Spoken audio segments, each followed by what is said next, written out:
Awesome. Okay, so over to you, Trent. Thanks, guys. So Andy kind of touched on this, and thank you for taking time out of your day to join us. What Andy talked about with the book and sort of the five-step process for design, it was created for homeowners to have a process to follow, reduce some of the overwhelm, but really from a landscape professional's perspective, there are reasons why I follow that process to get better client buy-in and often resulting in bigger projects, just the way it goes. So that's what I'm going to share today. The reasons behind that framework. Your design sales process might be very different from this or follow a similar structure, but either way, my hope is that, you might walk away with one or two things that make you think, I go, we haven't thought about that before. Maybe we could try that. One of the things, has anyone ever worked with a client where you felt like you were giving them what they asked for? But then they tell you something, say in the next meeting, that's just like a complete 180 from the thing they told you previously. It's like they never said it or they forgot. That has happened a lot to me. And I think it's pretty like it just happens in the industry, but it's easy to blame those situations on the client. If that ever happens, so I know it's my fault. Somewhere along the way, I didn't ask a question that would have uncovered, the root of the issue. And I actually did this not too long ago. I was designing, if we can just head to the next slide. Uh, and the next slide after that. But I was designing a pool house, got a louvered structured here, and hot tub deck, pergola. The homeowner immediately brought up when we were in the meeting, he said, I don't want to get any permits for this stuff. It takes too long. All the neighbors have this. I'm not worried about it. And I said, look, that's fine. I'm not going to force you to get a permit. You're supposed to, but the truth is many people don't. However, we still like to design these things, with the proper setbacks, adhering to the zoning bylaws, because then, for whatever reason, if you need to get a permit down the road, you're not stuck, you don't have to tear down and start from scratch. And he said, I'm not concerned about it. I want to sneak it right up to the property line and, get more space in my yard. And I said, that's a reasonable one. So I left it there. I didn't push too hard.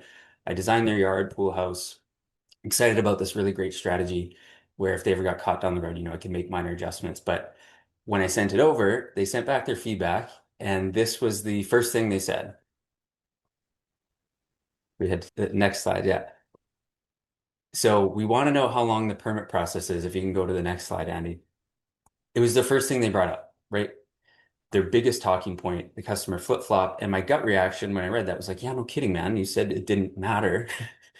But I know I should have addressed it more in the initial meeting. It wasn't their fault. And a very simple question that's non-combative, that's just like, I know the permit doesn't seem like a big deal. A lot of people don't get them, but will it bother you knowing that, a neighbor could call the city during construction, or even 1 or 2, 3 years down the road, or worried that, if you go to sell the house, the buyers might not like that the work is unpermitted. So, even though the likelihood's slim, for some people that could cause anxiety, how do you feel about that? It's a really easy question that would have put them in the headspace to imagine if that would bother them or not, instead of just thinking about, do I want a permit or not? So it would have just avoided that extra step of back and forth. The project's fine, but yeah, I just thought that was funny that was the first thing they said didn't matter, and then it was the first pain point they had when they gave feedback on the design. So I'm going to go through a mistake that I really see a lot of contractors make. It's the most common one. And a client might call and say things like, we want to build a deck. We're thinking about building a deck. And so most contractors will start asking questions and talking about the deck. But it's not really a problem statement, right? It's just the limit of their imagination at that moment in time. They're thinking they want a deck. And so a lot of times the client says they want a deck, we design a deck. Client wants a patio, we design a patio. But they don't necessarily know what they don't know. They haven't thought about how they'll live in the space or certainly what they'll regret in 5 years, and they don't know what's possible. And I feel like that's our job to uncover for them. Have any of you had, on the flip side, a dream client where you're building the project, they fully trust you, they don't question anything along the way, you make professional suggestions, they trust your judgment. That feels awesome, and it just goes so smooth. And I would guess that even more of your clients would have been, I'll call them dream clients. You just didn't get them to the same level of buy-in before the project started, whether that's uncovering pain points or sort of asking the right questions. But I think there's more in the queue that would get to that point. So I had a realization about 6 years ago. If we can go to the next slide. And nothing, not a huge revelation, but my realization was that I love sales. And previous to the last 6 years, I despised it. I thought of myself as, a designer. And I started in construction, did my schooling in design, and I thought sales, that's lame. I'm an artist, and I make beautiful things. But why did I actually love design? And I loved getting to know people, hearing their unique stories, letting my curiosity run a bit, asking insightful questions, and then using that creativity to solve problems that people had. And well, of course, that's just sales, right? I just didn't really know what sales was. And, any sales experts here on this call are probably like, oh, really? Make 50 cold calls tomorrow and tell me how much you love sales. And, this is different than closing. I'll say that. But I just thought sales was a game of manipulation. If we can move forward a couple slides, Yeah. you just got to be slick, a battle between me and the client and basically this guy right here. And instead, what's been most successful is the same as what I feel a good designer is, being genuinely curious, asking questions, but also learning to ask those questions the right way, I felt has been really important. And the reason is people trust what they discover more than what they're told. We can use our expertise and tell people how to do things or whatever, and that's fine, but they trust more what you help them discover. And so here's how good design questions accomplish that. And I'll give you a quick example of what I see all the time. I'll continue with the example of we're thinking about building a deck. So from there, the conversation becomes, how big should it be? What materials should we use? Do you want stairs here, railings? But when we think about that statement, most homeowners aren't actually trying to solve the problem of not having a deck. They're trying to solve problems or solve things that are on the next slide here. We don't use our backyard very much. Entertaining outside feels awkward. We want to have more friends and family, but we don't have the space to do that. It could be as simple as we just want the yard to feel finished. Our yard looks like crap. We're tired of looking at it. It stresses us out. But these are the things that they're trying to solve. And so they think about a deck, they think about a patio, but that again, that's just the limit of their imagination in the moment. And I feel like that's where a lot of projects get undersold because we're only designing to their current awareness and not their real life. So when I meet homeowners now, I try to remind myself of something really important that they're not hiring me because I know how to build things. In fact, I don't. It's been a while since I've done the construction. I have a basic understanding, but I rely on great contractors to kind of pull my head out of the clouds and know how to actually build the project. It sounds like a lot of you, either do design in-house or have worked with, contracted designers before. And so you've probably had an idea come across your deck from a designer. You're like, are you high? I can't build it like this. We gotta, anyways, that happens. And I'm usually talking behind the scenes with contractors anyways, before the client even sees it, just aligning on choices that work for their production rates or crews or materials or whatever it might be. But, the homeowners are really hiring me because they want help thinking through decisions they don't feel qualified to make on their own. And that means that my role isn't to be the expert who tells them what to do. It's to be a guide, help them figure out what works best for their life. And that's a really important distinction because a lot of contractors accidentally design projects based on what they would do with great intentions, right? This is what I do in my yard, or just their experience and or using their expertise, but they're not uncovering more of like what fits best for the client and their family and their life. Because, the homeowner doesn't live the way we live. Their priorities are different, their routines are different, their families are different, their budgets are different. And so I'm constantly trying to remind myself of that. In my 20s, I had a mental block of selling projects over 100,000. The owner of Vandenberg Landscapes would tell you the exact same thing. I struggled with that. And it almost felt weird bringing that quote to their home, other than putting in a pool that seems so strange that people would invest that kind of money into their yards to me. It just was. And so now in my 30s with a kid and a business, I'm like, God, it feels like I have no time. I have no time to do anything. It would be incredible to swim laps in a pool in the backyard, to stay healthier. Have a gym or a sauna out back, not have to drive to the gym. It's that time, sit in traffic. A built-in pizza oven for our Friday night pizza nights. I love those. Having a basketball court back there, hang out with my kids, relive the glory days and show them my moves. I'd probably, if it wasn't for my knee, I'd be pro now, not here talking to you guys.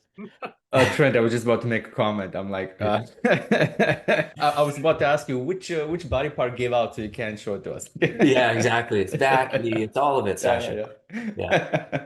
really unlucky. But spending 400,000 plus on a backyard makes sense to me now because I know they're not buying a backyard. That's not what it is to them. And so being a guide is just being someone they trust, that knows them beyond what they want to do in their backyard. They're confident, they have their best interests in mind, and helping them think through that. It's not someone who just builds what they ask for and not someone who also tells them what they should do either. It's kind of this fine dance between being an authority but not a know-it-all, not being pushy. And so when that happens, I feel that something really interesting starts to happen on projects. If we can go to the next slide, the clients trust the process more. They trust your recommendations more. They feel much more confident in investing in the project, sometimes even well above what they told you their budget was. And not because you sold them something, but just because, we designed for their life. And if they feel like the ideas came from their own life and their own priorities, they have a completely different level of buy-in. It's not upselling things they don't need. It's just taking the time to get to know them and present solutions to the actual problems they have. And they'll direct you from there. My daughter's not even 2 years old. I'm already terrified for when she's in high school. I'm thinking like 10, 12, 15 years ahead. And if someone tapped into the idea of creating a backyard that her and her friends want to come party at when they're teenagers instead of off somewhere else, take all of my money that you've tapped into an emotional problem for me. And yeah, a bunch of you are probably like writing notes, 2036, reach out to Trent. He's a sucker. It's so obvious after the fact, right? Like during the time I despised sales, the design process was doing a lot of the upfront heavy sales lifting already. I was building rapport, learning about my clients, earning their trust, ultimately selling the project, but in this low pressure environment of design, no big scary numbers or contracts yet. And clients seem to find it easier to first commit to the lower price point of a design than a full landscape project. We still talk about investment, we still talk about budget, but during the design process, I get to earn their trust as a guide before I sell anything. So if we go to the next slide, I'll talk about some of the sort of experiential questions, like what are the right questions to ask? Because we're trying to uncover the same things, but I always find if you're putting the client in everyday situations, not questions about structures or costs, they're very design focused. So on the next slide, for example, a lot of clients tell me they want a pergola, and probably for you guys too. So like, we want to put a pergola gazebo in this sort of like unused corner of their yard. And almost always it's because they just don't really know what to do. They may have seen something on HGTV or Pinterest, and they don't know what to do with that corner. And they're like, oh, they like the idea of having a pergola. So instead of asking, would you come out here to use it? I would probably ask when you're entertaining, are you going to walk food and drinks all the way out here every time? Like how many people are going to be sitting out here? And now we're not talking about the structure anymore. We're talking about lifestyle convenience and, getting them to imagine themselves in their yard and think about how it functions. Instead of asking, how big of a deck were you thinking? I will ask, do you like to have the house that everyone comes over to? And when you entertain, how many people are here on a typical weekend versus say one or two larger parties per year? Helps me put myself in their shoes, imagine where I need breakout spots. They might be the family that has three huge parties every year, 50, 60 people walking in and out of the house. You want to know that information before you're designing a deck or designing a yard, and then also when you're discussing the features of presenting it. Another one I ask a lot is when you're sitting here, are you aware of your neighbors? Do you see them or hear them? And if so, does that bother you? Maybe you don't care. And that's a big one when you want to talk about, say, privacy solutions or even introducing a water feature for white noise. Like there's different ways it might just seem like adding a feature and add a feature. Let's add cost. But it's really more about how are we solving those issues and things that they maybe haven't even thought of yet. That's our job. So that's what positions you as the guide and leads to better client buy-in. Because the other reality is you might be facing the fact that they've been burned by a bad experience in the past, from a crappy contractor. And now they're defensive from the start. You're working against that. And so those people especially don't trust you if you tell them what they need to do, even if it is really the most helpful solution. Design can eliminate that defensiveness and help them discover that for themselves. So I'm going to go through just an example project. This was actually for friends of mine, actually out in Saskatchewan. But a really good builder friend of mine was involved in this project as well. Fantastic builder, beautiful work, like attention to detail, just amazing. And he's the one building the deck. They did this huge interior renovation. Now they're turning their eye to the outside. And you know, my friend said they needed this new deck off the back of the house. He came up with a very practical solution for the deck. Easy design, decent size, reasonable spend. Basically along the lines of this will give you a great deck to do lots of stuff on. And he was not wrong. He's very trustworthy. He's also a friend of theirs who has their best interest in mind. He just didn't really ask enough questions to figure out what those interests were. And his thinking was just, I'm bringing up this example because it's very common. It's something I hear that's very common in our industry. And so that a much bigger project is probably a waste of money or whatever. And that's how they build trust. Totally reasonable perspective. But he might even be bringing his own experience to the picture of how his family uses the yard, right? That might be a mistake that he's making. So they reached out to help me with only one thing, which was to think ahead to the future, to when they eventually wanted to put a pool in their yard. So I spent an hour just asking them questions. They're friends of mine, but I actually uncovered a lot about them that I didn't know working in a professional capacity. It was great. Do you like to entertain? Who usually comes over? How many people are here when everyone shows up? They both have huge families and they both like to get them together to play board games and things like that. So like that's a really big piece of their life. Do you like to gather in one place, or do you like to look out and see everyone spread out in different spots in the yard chatting? Do you grill? Do you eat dinner outside? The answer was no. So then I asked, is there anything in particular that prevents you? Sometimes it's just wasps or it's too hot. It's like, okay, great. Let's look at a cover. Like if you want to eat out here, let's look at a screened in room or something like that might provide more value to their lifestyle than some of the things that they're thinking. And so it's our job to ask those questions and uncover that. The underlying anxiety really was about building the deck now and having it limit what they can do with their yard later on. And so when we finished working through everything, the final design ended up like this, twice the size of what the original deck idea was. And it didn't feel like overspending to them. It just felt like solving the right problem. And if you can go to the next slide, this new layout supported how they actually entertain. It incorporated future plans for the home. If you look on the right, those sliding doors by where the bar is, I found out that they had a room in their house that was just kind of this crappy storage space that they never used, and they were planning to renovate in a few years into a sunroom. Well, the other deck didn't stretch out to that point. And so whether they do that extension now or later, we want to think through how that all fits 3 years from now. And, they're going to be going in and out of the house with that. And so just really valuable thing to know when suggesting a solution for the deck.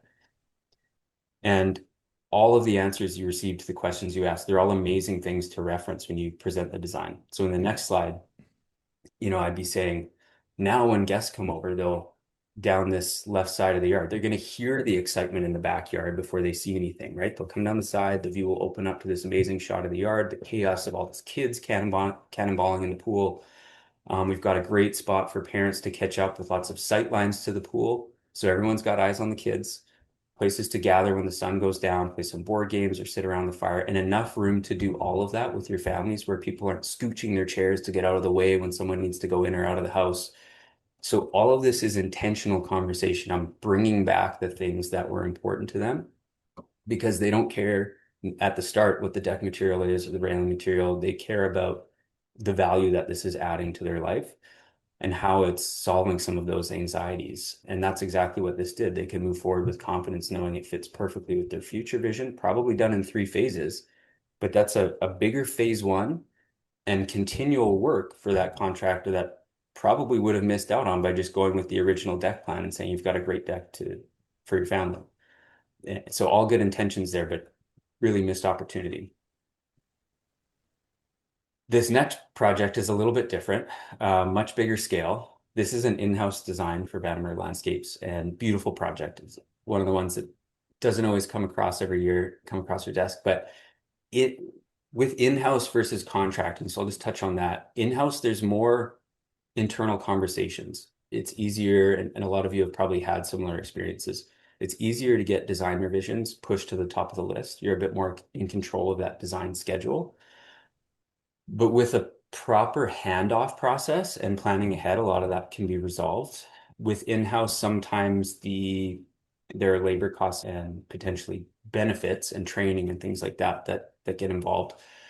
And sometimes there's not enough design work to have it be a full-time job. That's a really common thing. So either the owner operator's doing it and they can't focus fully on the business, or the in-house designer is also doing sales or doing construction. And so you can't necessarily, sometimes it's hard to find somebody who's really good at design, but also good at those other things instead of separating it out. So with a contractor, you get, a professional designer focused on that one thing and learning about your systems, but bringing in their system and experience with design, a portfolio of their own projects to showcase, right? When you're using that contractor with your clients, and they can kind of take the work fully off your plate. That usually means that usually works out more expensive hourly though when you really break it down, as opposed to an in-house employee. And contractors are typically working on more than one project at a time. So turnaround on, say, design revisions, typically about a week or so. If they have a long design queue, let's say, and you're working with a client, it could be 2, 3 weeks before they're seeing that first iteration. So it just sort of depends on your processes and what you want to prioritize, but there's pros and cons to both, I feel. So for this one, this is a very large pool project. The homeowners had already worked with another designer in the past, had actually tried to get the project going over the last, I think, 6 years, 6, 7 years, and it didn't happen. The backyard has stayed like this for 6 years, basically. It's a big rock pit. And so the previous design had a lot of impressive features. When they approached us, the clients had said something interesting, which was that it feels like a lot. It was a huge pool. There were, again, a lot of features, and these people aren't showy, which sounds crazy looking at this house and property and Yeah. everything, but they really aren't. Like this is all designed around about creating experiences for their family and friends, what functions well for them, but also what memories are they creating for people. I mean, I would be talking about this house for, the party we had at this house, whatever it is, for a while. That would stick with me. So it was really more about that. And we started square one with the same approach. A lot of questions. Why do you want a space like this? You've looked at this for 6 years. Why now? That's a great question. What's driving this now? Who's using it? What does a big gathering look like? Their why came out very clearly, which was exactly that. They wanted a place friends and family could come over to anytime, even without them. If they're traveling, if they want to stay in the house, people can just come over, use the pool, use the different spaces, their own personal backyard or park, basically. And they wanted them to remember those nights years later. And so instead of focusing on features, we focused on experiences. And a big example in the next slide you'll see was the water slides. The original design had one slide. We proposed two. And remember how I said that they said they thought it was too much last time? We did shrink the pool a little bit and stuff, but when you have one slide and a bunch of kids, what typically happens is they line up, right? They wait. It separates people from the gathering. People are using the slide. Other seating areas, like it's not interactive. So instead, by proposing two, it becomes interactive. You can race. Parents are watching. People are cheering. Like we kind of focused on that a little bit. It wasn't the only aspect to the design. I'm just using this as an example that it kind of went against the client's wishes, but they loved it. They actually didn't end up going with two water slides as we went through the thing. But what this told them was that there was stuff they liked, stuff they didn't like, but we took the time to ask questions, presented the features in a way that tied back to the things that were most important to them. And they trusted us. And so things started getting added to the design. And you can just kind of go through this project, Andy, because after this, I'm going to talk about some of the phrases that I typically use that build trust. But this is going to be a multi-year project. Some things might change as we move forward, but there was the original design scope, and then we broke ground on this at the end of last year. It's going really well. It's very cool. And so that yeah, it's just an example of how you can build trust. So what are some phrases that typically do that? I'm going to share three that I always ask. And you probably have some go-tos as well, which I would love to hear from. My favorite thing more than designing is connecting with people in the industry and sharing these stories, what works well, what doesn't. So the first one is even if you're only building part of the yard right now, it's really helpful to design the whole thing at once. And because then even if you build in phases, you know exactly how it's going to look in the end. It all feels like one cohesive design, not like it was all built, piecemeal. It looks like it was all designed together. And then that way you've also thought through the whole design, not realizing when you go to do phase two that, shoot, we would have thought about this at the start. We could have done this, but now we can't because we don't have access or whatever it is. So I always tell them when we're designing, they're like, well, we thought about a pool, but we don't need to worry about that right now. I'm like, tell me all of your dream items. Doesn't mean I'll put them in the design. I just need to know that we're not shooting ourselves in the foot later on. And then I would say about 30% of the time, once they see the design, they get too excited and they often don't phase it. They just do everything at once, right? Another thing I say a lot is my job is not to tell you what to do.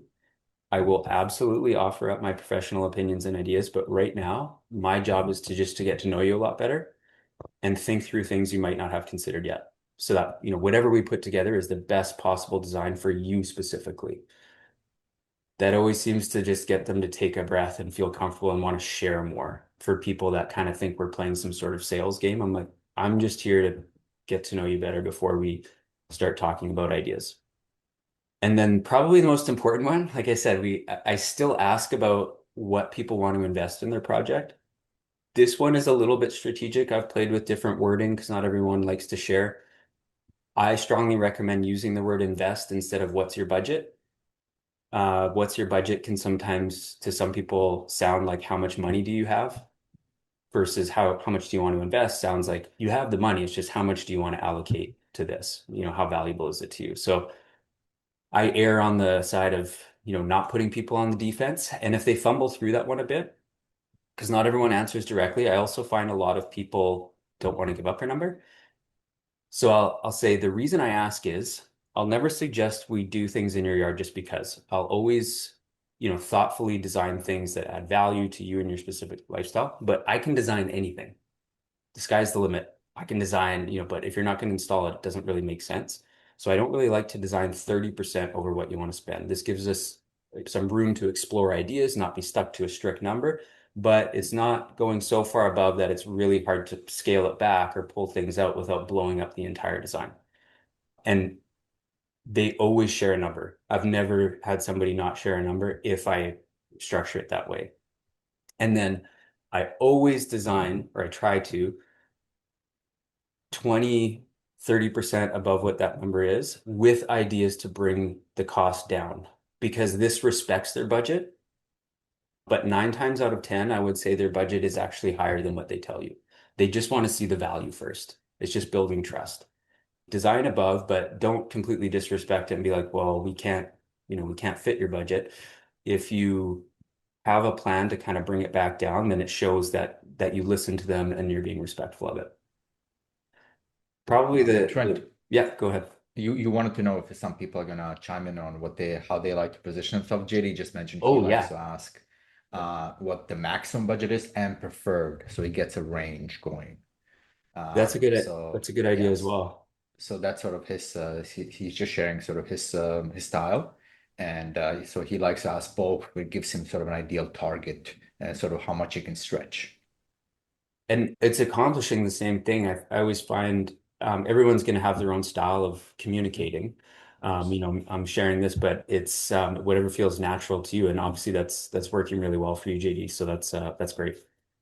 So yeah, in that's everything that I'm going through today. Rather than focusing on design aspects, it was more about how is this fitting and actually helping with getting better projects and better clients, better client buy-in. I call it better clients. But I would say in order to do that, if you have a desire for that higher level of project, I would start looking at your process before the client even sees the quote. What is that process like? Better questions, have to make the client feel understood, that make the price feel secondary. a design sales process that kind of sets you apart from other companies.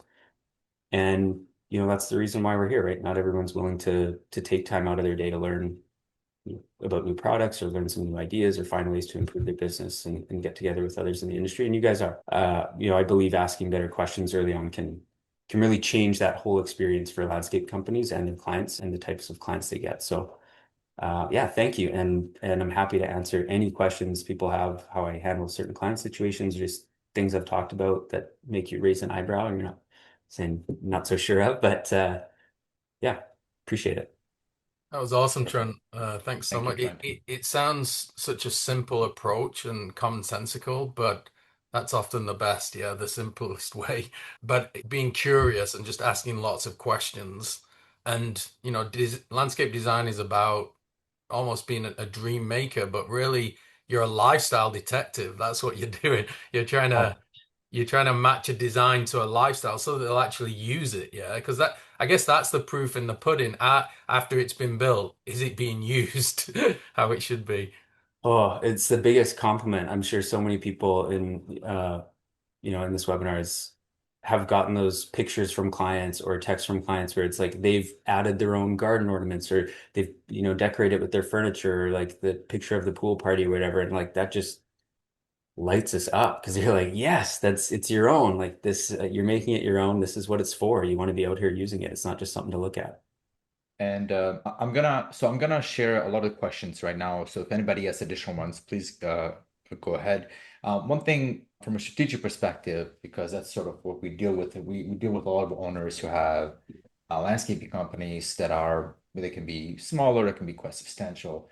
The one thing we found is that across the board is that when somebody comes who wants next outdoor living, which kind of this is what this is, as Andy has said. So sort of their landscaper's job is to be the lifestyle detective if they have an in-house person that makes life so much easier.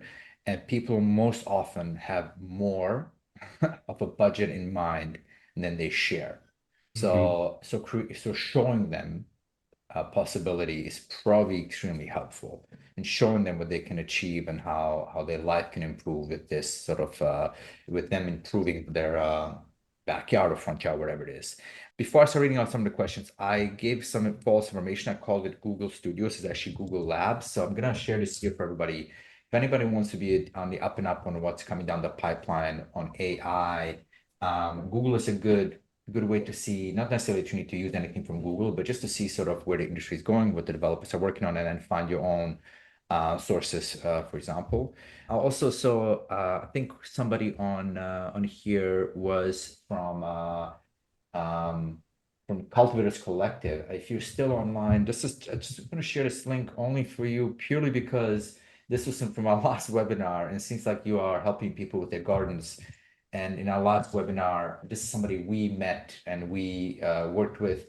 I'm just sharing it for ideas in case it can help. They create these custom boxes that are irrigated that can maybe help smaller gardens. I don't know if that can maybe be helpful to you. Well, let me start with some of the questions. I'll work my way backwards. Marshall's asking, Trent, I have a guy who's trying to get design from me, to get a design, implying he wants to use my labor force. How do I secure my guys for the work? So I guess the question is, he doesn't want just the design, he also wants to make sure he implements it. So Trent, over to you. Yeah, I think it has a little bit to do with your process. If I'm understanding correctly, correct me if I'm wrong, you're a design build company. They want to just use you for design and maybe do. They're implying they want to use him for the full job. And I think Marshall is curious, how do you now move from this design phase and from them implying it to you securing that you do the full job? So, I mean, I guess there's no guarantees, but using the design process to show and always charge for design, like you never want to just give a design or anything like that.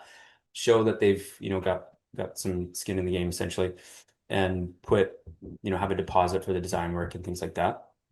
But then build that trust, build that rapport, show your expertise, and even just ask questions that might, if they're thinking about doing themselves or getting another company, ask questions around things like base prep, common issues that other companies, if they were to go with, say, a cheaper company or whatever, you can kind of ask those questions to just have them discover it themselves and just show why you're different, why you're better. The other thing some people do is I design all in 3D because that's really the best way to conceptualize. But someone could paint lines on site and kind of try to use the 3D, but I'll also charge for the 2D construction drawing if the client wants it. Otherwise, we'll do that in-house. But if the client wants it, there's an additional cost there to sort of take the drawing and then go and get other quotes if they want to. So we really try to keep the design costs down for the client. But if they want to do their due diligence, I mean, that's very common and get multiple quotes. And I would say there should be just a little bit of a barrier there that says absolutely, but there is value to this design. Here you go. Yeah, I mean that's kind of the game, right? You're trying to you can't really handcuff someone to using you. That's not building trust, but you want to show them and kind of just set yourself apart where it's not even a question. They should just work with you. And So it maybe often I'll is much easier to let them know too, like you've worked with them, you know their needs, you know the yeah. design in and out. That transition to then just handing it off to your crews is really easy. There's no misstep.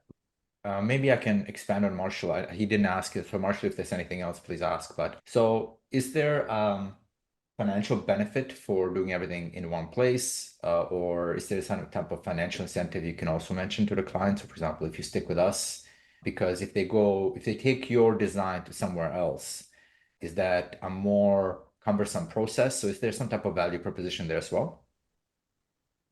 I think so. I think just talking about that piece, I personally wouldn't offer a financial incentive simply because then it really becomes like A the price, discussion becomes about price, not not value. about the value. And Okay, fair and point. it lets people know that there might be wiggle room to negotiate Fair versus point. it's just like this is just what it costs. Sure, you can get a quote, but it's not really comparing apples to apples. And so you want to show them in that process why they should be working with you. It's if you do design, you're 10 steps ahead of any other install company because you've built that trust, you've built that rapport, you've built that familiarity. At that point, unless you know going in they only want design and they've expressed that, it's sort of your job to lose at that point. Doesn't mean we get every single one, but Yeah. you've just done so much up to that point. So I see a question from Ruby, but before Ruby, there was Elizabeth from Voxel who raised her hand. I don't know if you can hear me, Elizabeth. I don't know if you raised your hand, or if that's just a button that you pressed. So if you have a question, please place it in the chat so we can record it. Same with And then Napoleon as well. and if I asked Napoleon early as well. So Napoleon, if you can hear me, please add it here. And yeah, I see. Hello. Oh, perfect. Okay. I think Elizabeth can hear us. So Elizabeth, I'm not sure if you raised your hand with a question. Yes, no, no, we can't hear you, Elizabeth.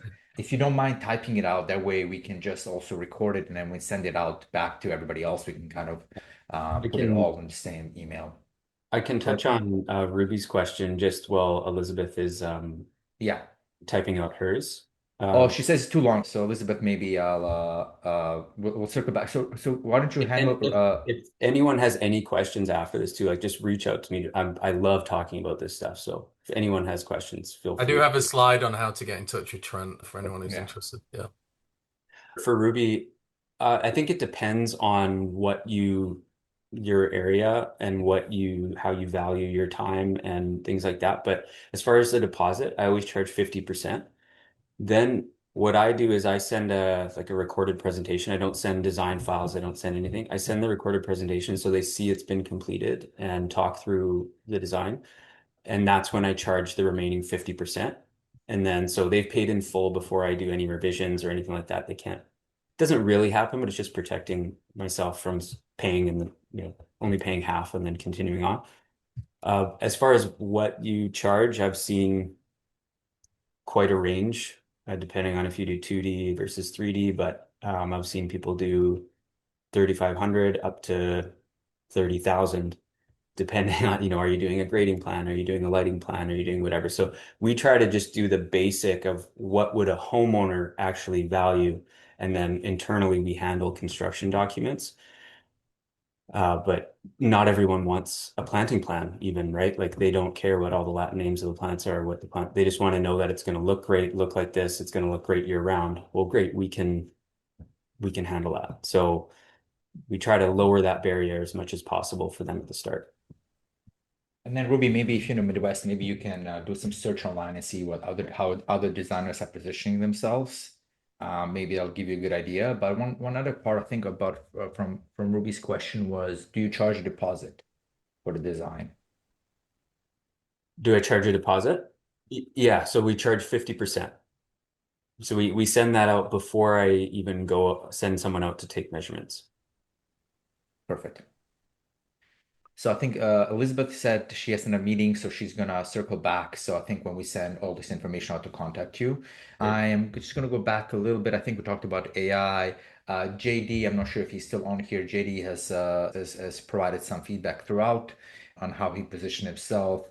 And please let me know if I'm missing anybody's question. I'm pretty sure we got to most of them. Oh, wait 1 second from Eric. So I'm going to read this out. We are doing design and build all in-house. So one of the things we run into our clients asking if the design cost, if they go with us on build, will be credited towards construction, and we try to tell them that the value behind it is to why it is a separate charge. We understand that cost for design for some people might be shocking, but how would you handle it if it was you from a value proposition standpoint? That's a great question. Yeah, it is, and it's very common. I actually give them a little bit of insight into the industry, and I let them know we've done that in the past before. What happens is, and anyone that's typically doing that, if they're running a profitable business, they're pricing that into the construction of the project. So it seems like a credit. We just like to be more upfront and say the design costs what it costs. And it's part of the process, and it's how we get to the next step, and it's how we can price things accurately. We don't get a lot of pushback on that. Just by saying if somebody is offering that, it's not sneaky, it's not whatever, but they're pricing that into the project. Nobody's just doing the work for free. So if they decide to credit it, it's because it's already in the quote you've seen probably. If they're not, they might want to look at their profitability numbers or their profits, right? So, which adds another question of are they running a business that's going to be around in 15 years? Do they know those numbers? How accurate is the quote? Those sort of things. I don't get into too much of that, and I don't diss other companies. That never sounds good.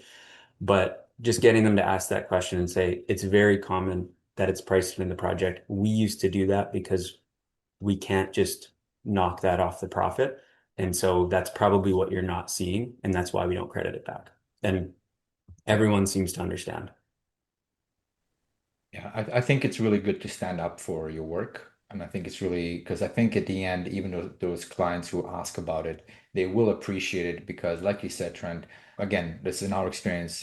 We know that if they're not charging it, they are charging it on the back end. It's just included. So I also like this idea that all of you are proposing here is the value proposition. Know that you're paying for value and providing value to you. If you are choosing to go a different way down the line, that's fine. And also, these are longer projects. These are not projects that get done tomorrow, once the design is done. So I think yeah, definitely, I like this idea about, hey, explaining the industry, why do we charge for it? And yeah, It, and like it's a really good point, and it can be easy to get sucked into, especially depending on where your business is at, or say it's a slow time or whatever, and trying to find things, just ways to just get the project, whether that's cutting cost or giving back, giving a credit or doing those things. And I mean, one, it hurts the industry, but two, it can be really hard to stick to that, but it devalues what you do. It exactly like you said, Sasha, it doesn't position you as the premium, provider. Now you're competing on price. But I'm not one to judge with people doing that. I mean, I've been in yeah. the situations and whatever, it can be stressful and you want to just say, yeah, sure, I'll do it. But it always ends up biting you in the long run. So And yeah, and I think you mentioned something which is so true. It also depends on the area. Sometimes you are stuck in your environment where maybe your competitors are using different language and how they position themselves, and they make it really hard for you. And they're so I think it is going to be probably very much based on that as well. But It's always sad to see when people do a price, a race to the bottom with pricing and discounts and all that. It doesn't help anybody in the industry. But what can you do? So Eric, I hope that helped. And Or not, he answered if I his can question. interject, Sasha, just Yeah, one more time, not to yeah, plug please. what you guys do. This is not like a use short digital or anything like that. But like, I find when I went through your process, it was very similar to some of the things I talked about today. Like you guys are really taking the time to get to know me and then figuring out and using your expertise and talking about it with me. How are you positioning yourself differently? So if your market is doing that, and you don't want to do that, like why? What's the value there? And like really understanding that why, really understanding what levers to pull to showcase and sort of set you apart. And so it's not just about the strategies of pricing, whatever, it's also marketing, it's also your branding, like what are you putting out there for that communicates the difference that so that you don't have to as much. That's another great piece. I'm not a marketing expert, but when you were talking about it, it kind of reminded me of that, where it's like there's multiple ways to position yourself differently than your market. And one thing that we found as well is at a certain point, you want to work with the people you want to work with, and not every client is the right fit for you either. Exactly. And if price is the thing that's going to immediately set them off away from you, then maybe that's good. Yeah. Maybe it's Yeah. good that you didn't continue that conversation because I'm sure all of you find it in every aspect of your profession. When you find people that you can have a good conversation with and you gel, it creates way better value and you can actually really help them out. I apologize. One more question from Marshall. I'm a small landscaper experiencing rapid growth. How do I adapt to moving from 40K jobs to 100 to 250K jobs? Trent, I'll leave it to you. Obviously, we have some thoughts on that on our end, but Trent, I Mhm. think he's very specific on design. Very specific on design. So I would ask, what's the problem that you're running into with the growth? Is it that there's too many designs you can't keep up with, or like you don't have the someone on your team with the expertise to design larger projects, or Marshall, maybe you can type that up. Just maybe identifying what are you noticing? He doesn't have the expertise. So do you outsource your designs, Marshall?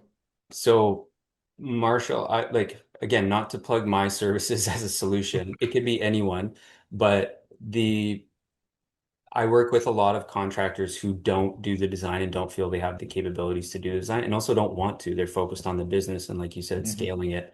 They've got a lot of other stuff going on. They outsource it to someone like me who has a process, who knows how to understand client needs, but can also work with you and understand what's your sales process like? Like what's your turnaround time? What's working for you? First, I work with one contractor who they take 3 months to design a project. It doesn't matter. The clients, they have enough of a funnel and whatever they're willing to wait. And so it's not a rush. Others are like, it's really important that we get the first design done within 2, 3 weeks because we want to maintain excitement that fits with our sales process, everything. So you would be working with someone who can. There's a great book, if you haven't read it, called Who Not How. I can't remember who it's by right now. It's on my bookshelf there, but that's if you can't do it, it's not about how can I get this done? It's who could do this for me, or like especially with scaling, that's how you scale. I Marshall, think on the next slide we'll have Trent's information and we'll follow up with an email as well, so you can always reach out to Trent. One thing I can attest about Trent, and I know none of us can see each other besides the three of us, but Trent is somebody who actually will give you his time, and like he mentioned, he loves talking about people in the industry. So Trent, I'm sorry to plug you again, but give Trent a call. He's as nice as he appears here, and yeah, so feel free to reach out to him. The only thing I'll tell you from a strategic perspective, Marshall, if you're going for 40 jobs to let's say you want to scale to 250, I would only advise for a steady growth. A lot of landscapers we worked with, they went for huge rapid expansions, and that can end up really cutting in your margins because you're trying to get equipment, you're trying to get that. If you're looking in general around how you're growing your business, I would just say have a talk with yourself and figure out how fast you want to grow and what can you handle so your profit margins stay in place. We've encountered it quite a bit with landscapers who come in and out, and the ones who stay are the ones who did steady growth and they were very firm on what their margins are. But anyways, it's a different discussion, but I thought I'd just share that.